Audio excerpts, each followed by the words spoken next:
Kamrej Kadodara highway પર આવેલી Mahadev hotel પાસેથી સ્ટેટ વિજિલન્સની ટીમે 2 ટ્રકમાંથી દારૂ સહિત કુલ ₹1.27 કરોડથી વધુનો મુદ્દામાલ કબજે કરી એકને ઝડપી 7ને વોન્ટેડ જાહેર કર્યા છે। કડોદરા કામરેજ રોડ પર આવેલ હોટલ મહાદેવ પાસેથી સ્ટેટ મોનિટરિંગ સેલની ટીમે 77 લાખનું દારૂ ભરેલ 2 ટ્રેલર ઝડપી એક આરોપીની ધરપકડ કરી હતી। પોલીસે 2 ટ્રેલર અને દારૂના જથ્થા સાથે કુલ ₹1,27,08,000નો મુદ્દામાલ જપ્ત કરી તપાસ હાથ ધરતા અન્ય 7 આરોપીના નામ ખુલ્યા હતા। દારૂનો જથ્થો રાજકોટ ખાતે પહોંચાડવાનો હોવાની વિગતો મળી છે। તો સ્ટેટ મોનિટરિંગ સેલે બાતમીના આધારે કામરેજ પોલીસ સ્ટેશનની હદમાં નેશનલ હાઈવે નંબર 58 પર કડોદરાથી કામરેજ વચ્ચે આવેલી મહાદેવ હોટલ પાસે તપાસ કરી હતી।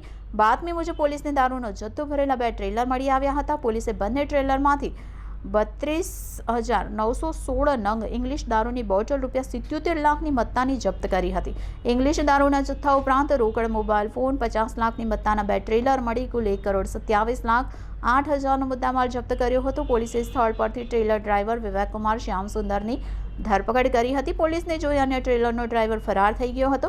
પોલીસ પૂછપરછમાં વિવેકકુમારે જણાવ્યું હતું કે દારૂનો જથ્થો ભરેલું ટ્રેલર તેણે અજાણ્યા વ્યક્તિ આપી સુરત કામરેજ પાસે હોટલ મહાદેવ પહોંચવા જણાવ્યું હતું। વિવેકની તપાસમાં ટ્રેલરના ડ્રાઈવરનું નામ અનિલ યાદવ, ઇંગ્લિશ દારૂનો જથ્થો સપ્લાય કરનાર માણેક પટેલ, વિવેક સાથે રવિન્દ્ર રાજપૂત તેમજ દારૂનો જથ્થો રાજકોટ ખાતે મંગાવનાર શખ્સ અને ટ્રેલરના માલિકો સમગ્ર રેકેટમાં સામેલ હતા। સ્ટેટ મોનિટરિંગ સેલે સમગ્ર મામલે કામરેજ પોલીસ સ્ટેશનમાં રનિંગ રેડ કરી મહાદેવ હોટલ પાસે પડેલ દારૂ ભરેલા 2 ટ્રેલર ઝડપ્યા હતા।